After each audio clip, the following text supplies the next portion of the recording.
Hai guys, hari ini saya mau cerita tentang kisah hidup saya yang mempunyai bertubi-tubi masalah dan akhirnya saya mendapatkan hasil buah emasnya.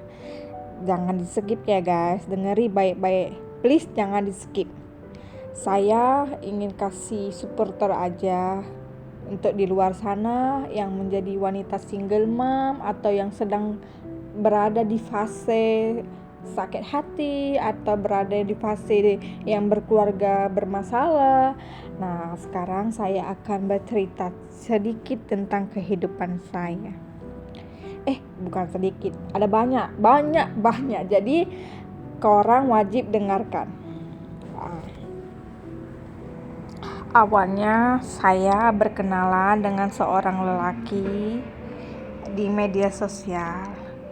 Ya, saya melihatnya cukup gantengnya.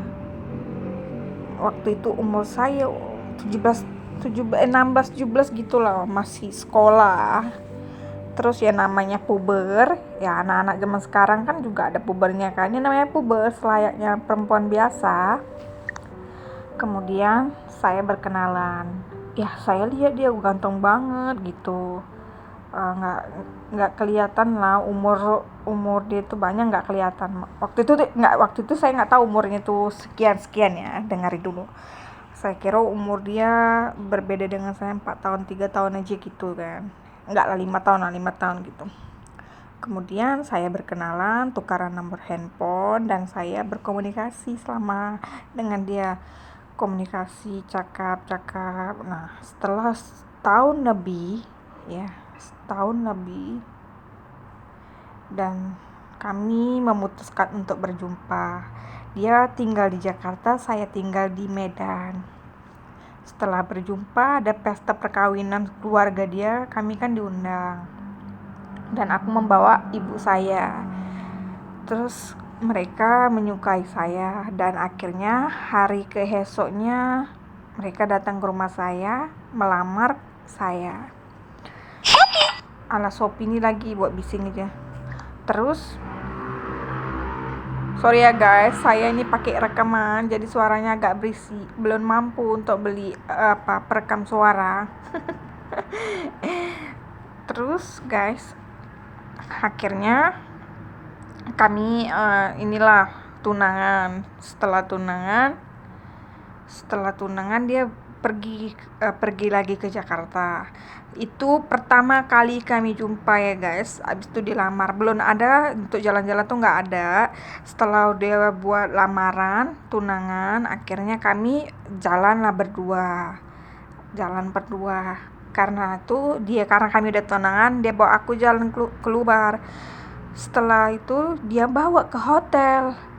Setelah dibawa ke hotel, dia mau coba untuk menidurkan saya. Posisinya itu kan saya anak gadis, saya takut. Saya bilang saya tidak mau, nanti kalau saya hamil macam mana. Enggak, aku tanggung jawab, kita kan udah bertunangan. Saya memutuskan tidak mau. Terus akhirnya dia pun pasrah lah. Ya udahlah, mungkin nasib baik dia pasrah, nggak mau memaksa saya. Oke. Dan itulah, saya balik ke rumah dan dia pun pergi udah. Terus maunya saya di situ untuk memutuskan, tapi posisinya saya tuh udah tunangan. Saya nggak tahu kalau sifat dia kayak gitu. Udahlah, ya namanya laki-laki gitu ya kan, taunya mau ambil untung aja gitu ya kan. Enak juga dia. Terus tapi posisinya itu belum terjadi apa-apa, dan dia balik ke Jakarta. Akhirnya komunikasi ya. Setelah berapa bulan kemudian kami memutuskan untuk buat perkawinan. Setelah buat perkawinan semua, perjanjian mau kawin di Medan. Setelah itu rupanya orang tuh buatnya di Jakarta. Ya cocok keluarga, ya orang tua saya, ibu saya saja yang datang, sama kakak adik saya beberapa, dan keluarga 11 orang lah gitu, sekitar 5 orang, tapi 5 lagi dari keluarga jauh gitu guys. Kawinnya di Jakarta itu kan nggak banyak saudara kami kan kebanyakan di Medan saudaranya guys. Setelah itu udah perkawinan tuh, di situ awal bulan pertama bagus saja. Nasib baik udah pindah rumah dengan mertua ya kan, jauh dari mertua. Ya baru di situ aku heran, ini anak kok lain gitu. Saya nggak kenal namanya itu Sabu, namanya Bong. Saya itu bodoh, memang betul-betul bodoh. Kenapa ya? Betul-betul bodoh. Betul-betul bodoh, saya tidak tahu apapun tentang narkoba. Sekolah, tapi aku tidak pernah tahu bentuknya macam mana, alatnya macam mana, itu nggak tahu. Setelah berjalan semua, bergaduh, aku dipukuli, terus diludahinya muka aku, dicaci makinya keluargaku, dihinanya keluargaku. Itu pas bulan ketiga, dipukulnya saya. Terkejut lah saya kan, setiap dia pulang kerja gitu, dia orangnya mau marah aja gitu, marah aja.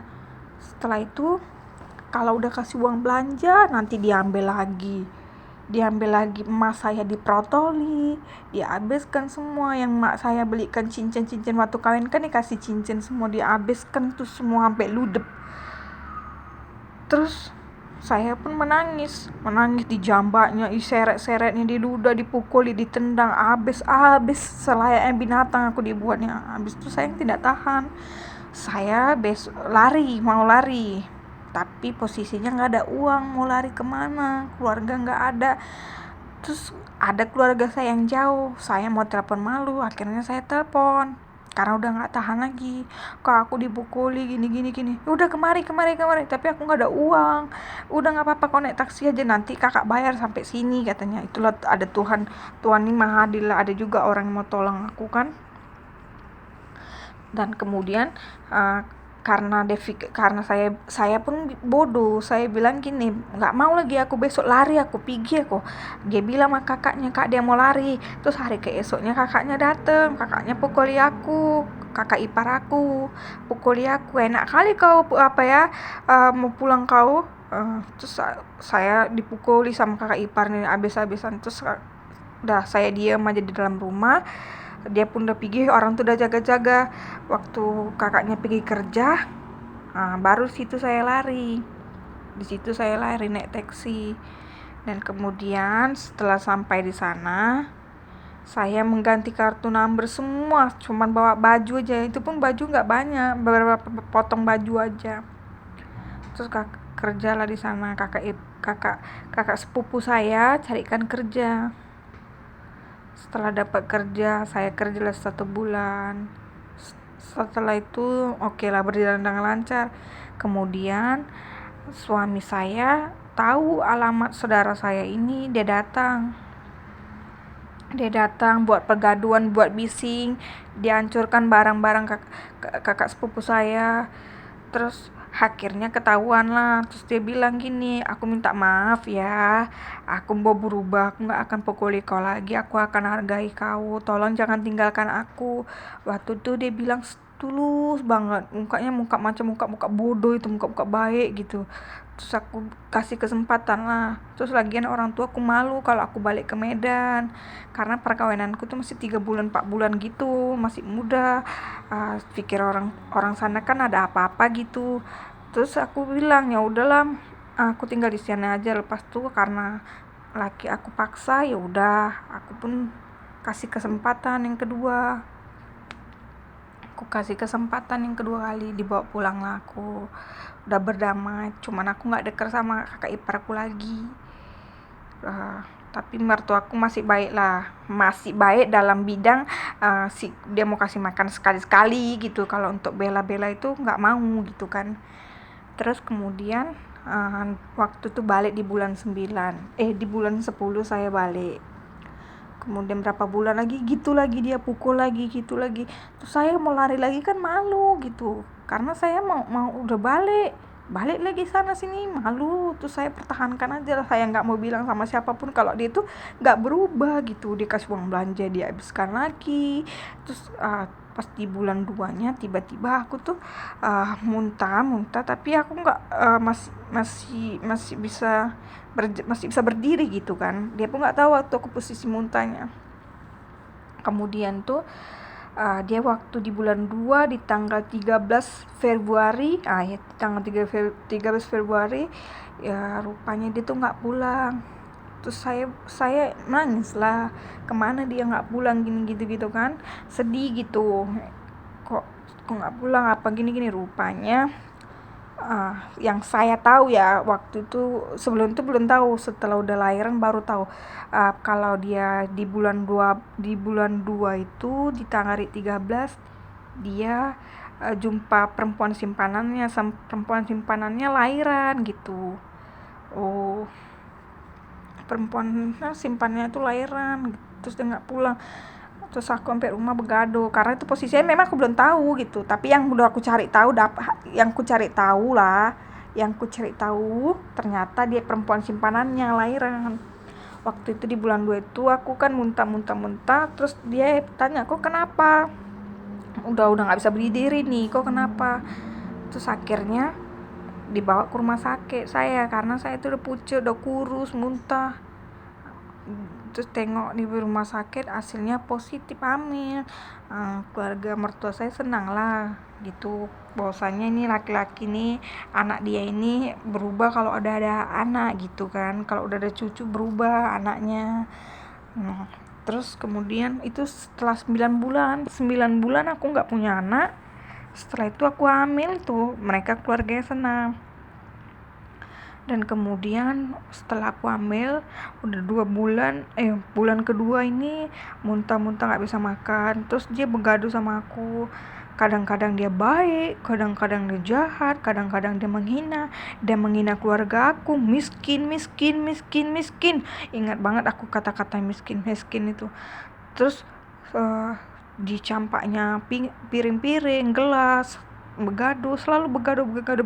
Aku di situ tahan aja karena aku nggak tahu posisinya itu mau pulang, aku nggak ada uang. Kalau mau pulang ke Indonesia, ke Medan, mesti naik pesawat atau naik bus gitu kan, nggak punya uang posisinya. Aku pun nggak ada emas, masa itu nggak ada emas, 1 gram emas pun nggak ada, jadi nggak bisa aku jual. Mau beli tiket pun nggak ada, untuk makan aja aku susah, ada uang dia ambilkan semua, jadi makan seadanya. Kalau aku kepingin apa-apa, aku nggak bisa bilang aku mau beli ini, kepingin beli donat aja nggak bisa. Sebenarnya bisa, dia ada uang tapi dia tuh nggak mau kasih uang di tangan. Kadang-kadang dia kasih aku 10.000, bayangkan 10.000. Aku bertahan aja. Dan akhirnya waktu aku hamil 5 bulan ditendangnya aku perutku, nasib baik anakku nggak ada apa-apa. Ditendangnya aku rajin berdoa gitu, Tuhanku tolonglah aku, keluarkan aku dari tempat ini, bantulah aku. Hari-hari berdoa selama 9 bulan itu kan nggak datang bulan, so hari-hari aku berdoa. Dan kemudian aku dipukul di dia, jatuh, tiba-tiba lemari itu jatuh. Lemari itu kan ada selalu, dia kan gratis, dia kalau cari uang atau apa di lemari itu, kalau banting sana banting situ, lama-lama lemari itu nggak kuat, lemari itu jatuh kena kaki jempolku besar gitu, bengkak. Dia diam aja, bukannya sorry minta maaf atau dia obatkan itu, dia diam, macam-macam laki-laki bodoh. Kadang aku berpikir ini laki-laki nggak sayang atau nggak cinta sama aku, kenapa dia nikahkan aku gitu. Sakit hati banget, dia nggak dihargai, nggak pernah bawa jalan-jalan, nggak pernah layaknya suami istri bawa jalan-jalan berdua makan tuh nggak pernah. Memang sakit banget, aku udah lama sakit. Kadang aku berpikir apakah dia malu, ternyata dia malu karena posisi itu kan aku lagi hamil, kulit aku dekil, muka aku jerawat, dia malu. Terus kemudian baru setelah itu aku dipukuli, masa itu dia lempar air ke badanku, lempar itu air botol, bukan botol lah, tempat air gitu, terbuat dari plastik, tempat yang plastik punya, gelas tapi yang plastik punya, dia lempar. Rupanya airnya itu jatuh, kan air itu berjatuh gitu kan. Terus dia jalan terpleset, mungkin Tuhan itu kasih pelajaran, terpleset, pinggangnya bukan terkilir dan saya mampus gitu kan. Karena dia kasar banget sama aku. Ada seorang suami meludahi istrinya, aku gak tahu sakitnya, karena dia dada itu pakai sabu, dia itu jadi jahat gitu. Waktu aku tahunya sabu, baru-baru tahu gitu, posisi aku tahu dia pakai sabu.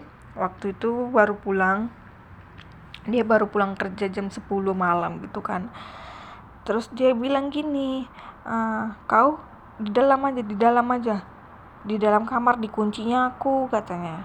Dikuncinya, setelah itu dikunci, aku kan nggak bisa ke kamar mandi kan, udah 6 bulan 7 bulan tuh kan maunya kencing aja berkali-kali, itu mau buang air kecil gitu kan.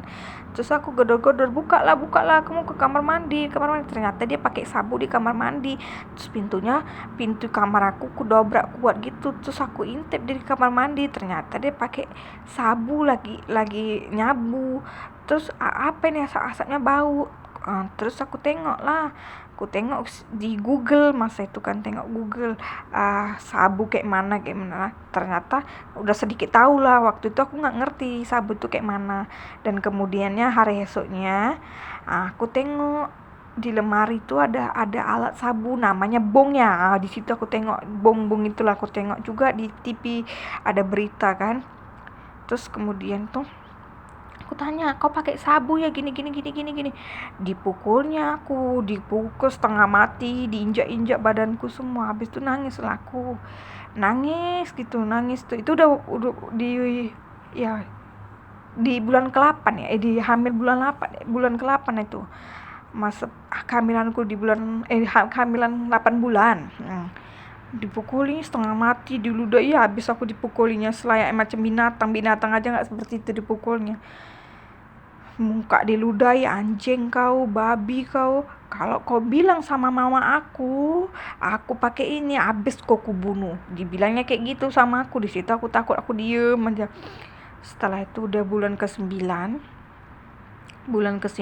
tuh perutku udah mulai sakit-sakit. Tiba-tiba aku udah, karena aku pokoknya selama setiap bulan itu, bukan setiap bulan 1 bulan tuh berkali-kali kena pukul. Badanku tuh seperti getah, udah terbiasa kena pukulan dia tuh.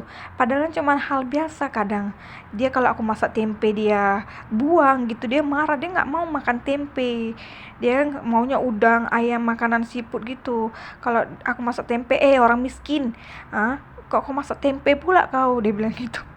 Ingat kali aku memang sakit hati, cuman aku udah terbiasa, udah berdamai dengan kata-kata dia itu.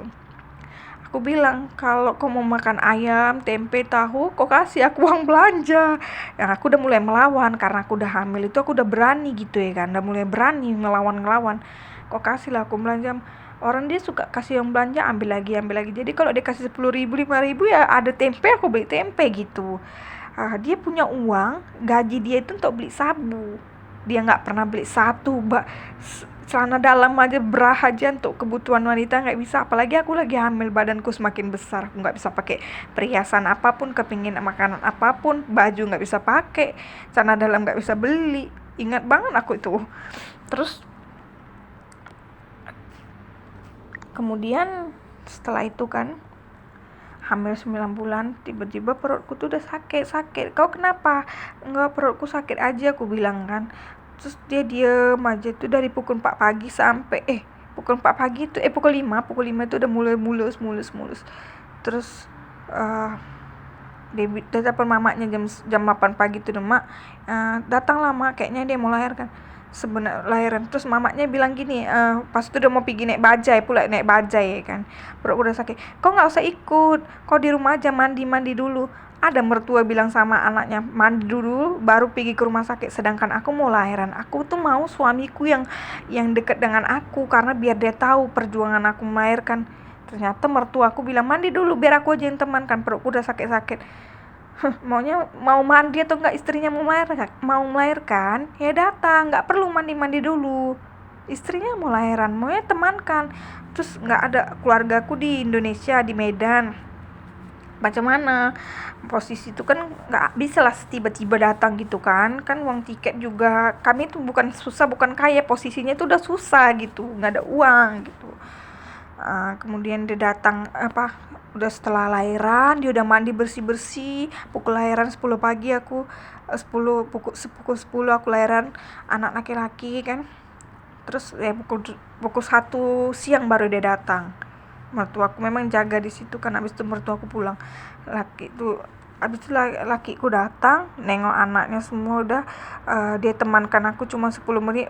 Dia nggak bisa, orangnya memang nggak bisa. Dia nengok anak. Aku di situ di rumah sakit tuh sendiri sampai hari ketiga sendiri. Orang rumah sakit tanya, mana keluarganya, kenapa nggak ada yang datang? Ya, aku seperti anak yatim piatu, siapapun nggak ada yang datang. Terus keluargaku, sepupuku yang sepupu yang di Jakarta itu kan dia nggak tahu aku lahiran, karena kan aku nggak telepon dia, posisinya handphoneku udah dipecahkan dia pun nggak kasih tahu sama keluargaku, siapapun nggak ada dikasih tahu. Aku di rumah sakit sendirian berjuang. Kemudian lakiku hari kedua datang. Dia datang pukul 11 malam dia datang. Terus aku bilang, kau jangan pulang lah, temankan aja. Ya aku temankan. Terus aku bawaan anak kan di rumah sakit itu kan banyak nyamuk. Jadi aku pindahkan ke tempat keranjang gitu. Keranjangnya bolong-bolong. Jadi aku dekat itu. Terus aku mau kasih susu gitu kan, dia nggak mau. Kayak jangan. Dia nggak kasih anak itu dekat sama aku. Dia nggak kasih, lakiku nggak kasih anak itu dekat sama aku. Dia nggak kasih gitu.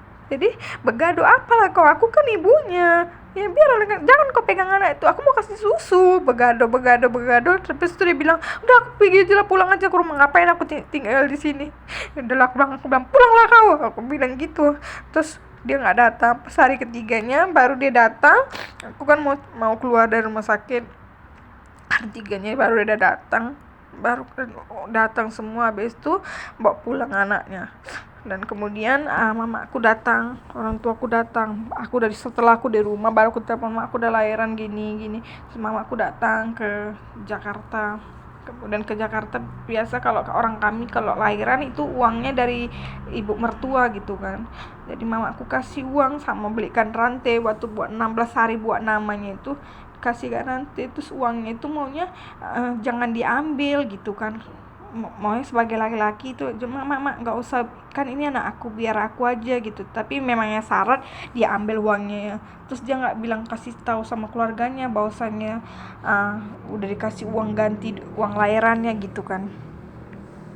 Terus rantai anakku yang dibagi mamaku, rantainya digade dia bilang apa, ih kecil kali rantainya, nggak usah sini, biar aku nanti beli besar. Sedangkan mertuaku 1 gram pun nggak bisa kasih untuk kasih cucunya, apapun nggak bisa kasih.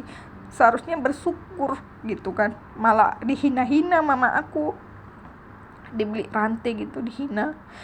Aku pun bersabar. Terus mamaku tinggal sama aku selama 2 minggu macam ketakutan.